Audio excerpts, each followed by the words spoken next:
Hey guys, what's up? This is Meathead Mikkel from meatheadgaming.com, and today I want to show you guys a video on how to take on Malthael in Torment 1 in Act 5. And I'm going to show you guys, the build, the gear, talk about all that. First of all, why do you want to do this in Torment and not on normal difficulty? Well, a couple reasons. One, if you just level from 60 to 70 on Torment 1, you're just naturally going to hit level 70 before you get to Malthael. That's assuming that you don't try to take the shortest path to the bosses, that you actually just kind of explore a little bit and do some of the events and that sort of thing. And that's what I did last night. The other reason is, for people who have the expansion, the guaranteed legendary on the first boss kill was moved to Malthael, and of course first boss kill you're going to get one anyway, but one of the recent changes that Blizzard made was that set items only drop in Torment difficulty now. So if you want a chance to get a set item off of him, you have to kill him in Torment 1 or above. But anyway, the first couple times I did this, guys, I did die. But the third time I did it, it turned out okay. I had to make some build adjustments, and I was actually using all 60 gear. I hadn't done anything with any of my gear with the exception of this. This is something I found. And the first time that I killed him on Torment 1 successfully, the only different thing I was using was this. Now, since, last night and up through today, I have changed my gear a little bit. So I'm going to talk a little bit about that. And I'm going to make a separate video on kind of how you guys should, how I think you guys should spend your crafting materials and that sort of thing. Alright, this is the weapon that I'm using. Nice crit damage, high DPS. This is a level 60 Leorix that I rerolled to get crit damage on it. So this is a 60 reroll. This is a 60 craft. I rerolled the armor stat on it to get crit damage as well. This is a rare that I got doing rifts with blood shards that I gambled. This is also a rare that I gambled, doing rifts. And again, gambled, doing rifts. You guys see a pattern. This is a rerolled 60 that I just got some all resist on. It had elite damage on here before, but AR is a lot better. This is old school legacy. Still can't find a good replacement for this. But you can get stuff with this close in damage and has a lot more toughness. So this is going to get replaced soon. Again, another 60 item. Here, all I did was I just rerolled the int a little bit higher, and this is a legacy item.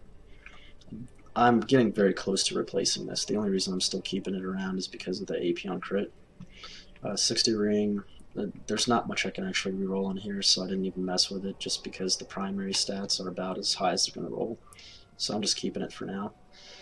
This, again, as far as what it can roll, not much. This is a crafted 2.0 item, and so I just rerolled one of the secondary stats to get some melee reduction. This is also a level 60 2.0 item that I rerolled. It rolled with really nice crit damage, and I just rerolled it to crit chance. And the lightning damage, I'm not really lightning based, but it'll come into use eventually. So anyway, that's the gear. Now, Paragon points. Once again, movement speed. You want to max out to 25, and then I have 12 on my pants, so that gives me 25. The rest in int, offense, crit chance, crit damage, then attack speed, defense. Now this is where it's a little bit different, guys. Life regen is huge. Lifesteal stops working around level 63, 64, so almost entirely, and you will see that it's pretty much useless. So you need passive regen, and I maxed this for 8,000 passive regen, then I'll resist, and then I'm going to stack armor, not life. I explained why in several videos before. Go watch them, you'll understand. Here, resource cost reduction and life on hit maxed, because again, no more lifesteal, so need this. And then I'm starting to put points into area damage.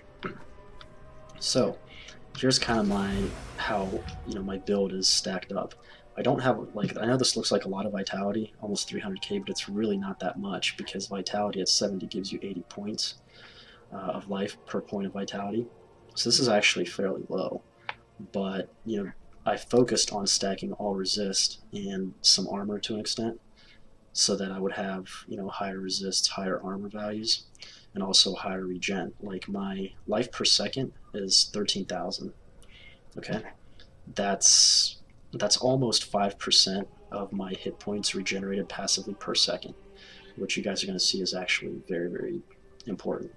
Life per hit is also very high, so I'm going to get, you know, very, very nice regen from that.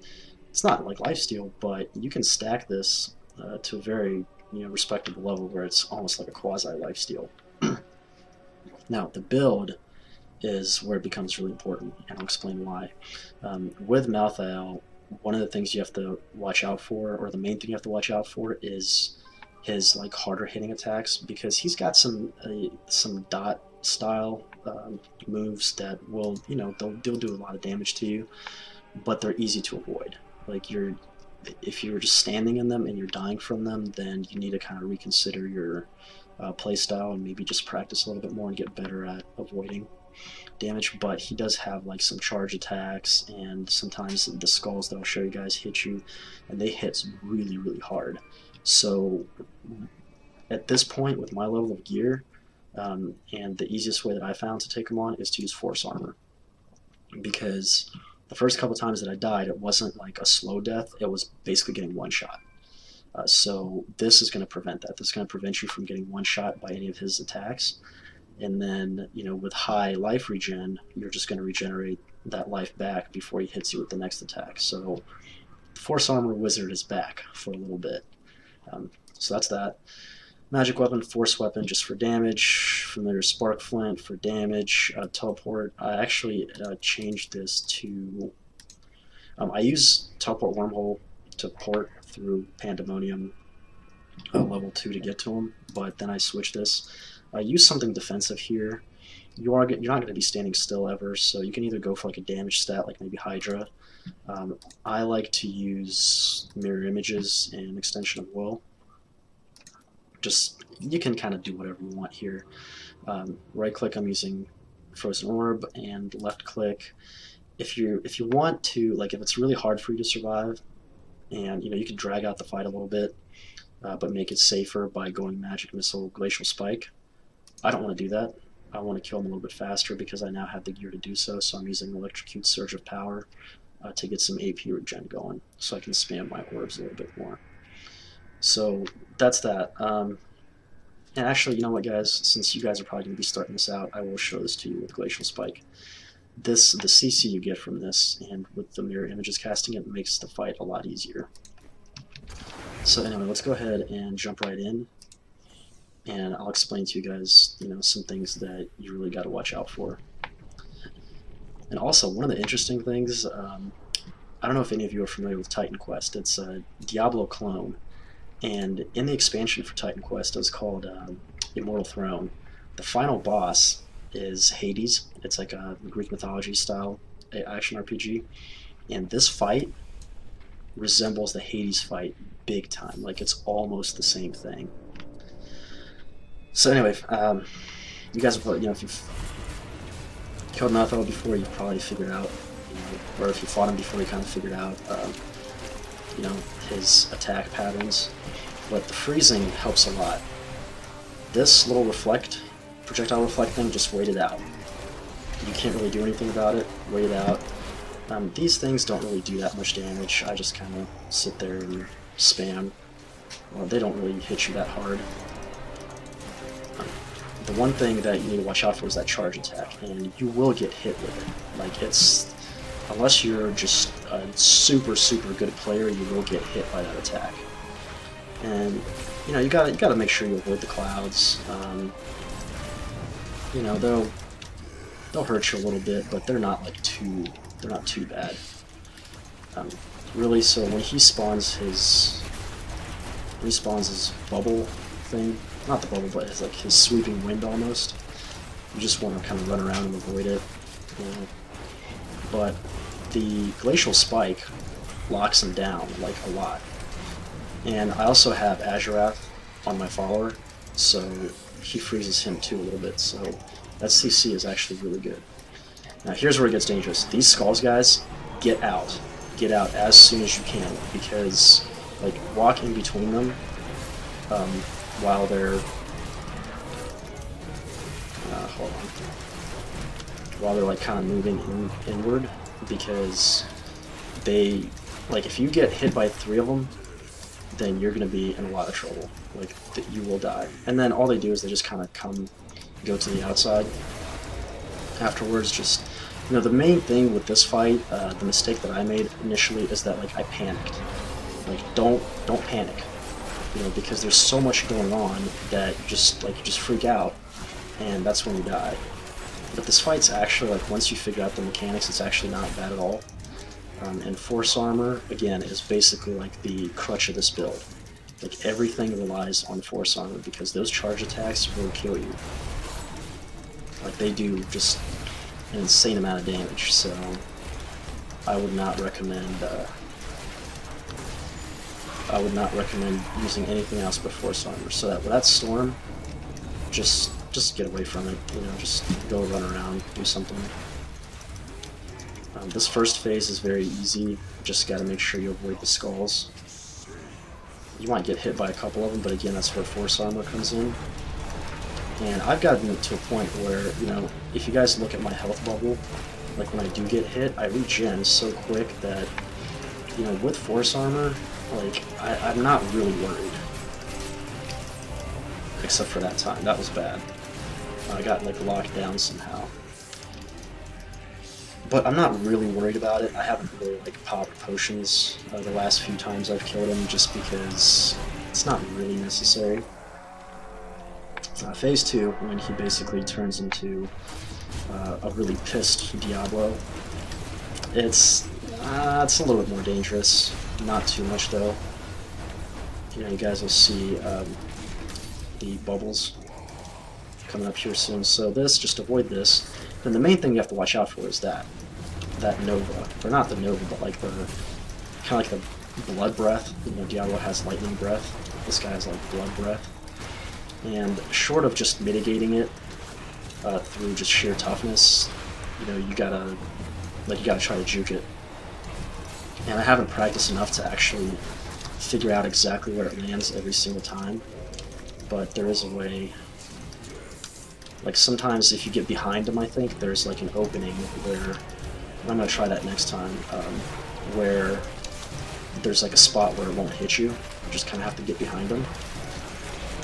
And of course you have to avoid these clouds. They proc a lot.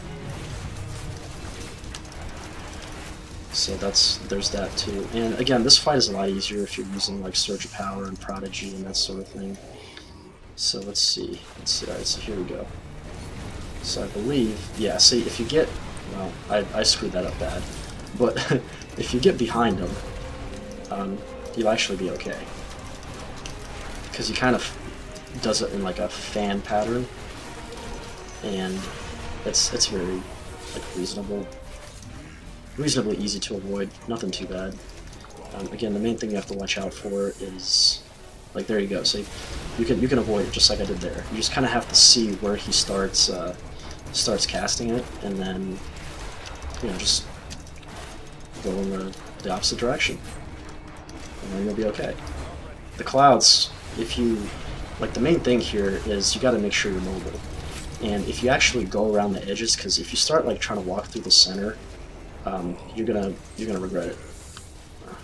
But if you kind of go on the perimeter, you're gonna avoid these clouds because they don't really spawn on the very outskirts. So you can like kind of run around way here on the edges, and you won't be getting hit by the clouds.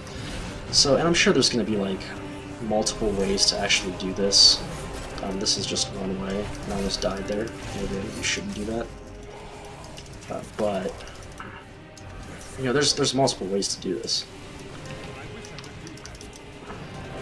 Come on, it's getting a little crazy now. But yeah, like going around the edges is gonna work too. So I'm gonna try that. And again, guys, this is kind of like hot off the press. You know, this is just the first time. Like, I've only done this run a few times, but I have figured out a very, you know, fairly easy way to do it without needing to have too much toughness.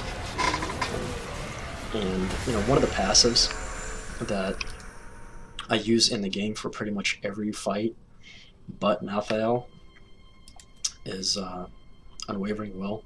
this passive, guys, is actually absolutely beast. But it doesn't work very well with Malthael because you're never really standing for 1.5 seconds. So I just usually just do Unstable Anomaly for this fight, and Illusionist for more mirror images. But this could be kind of whatever.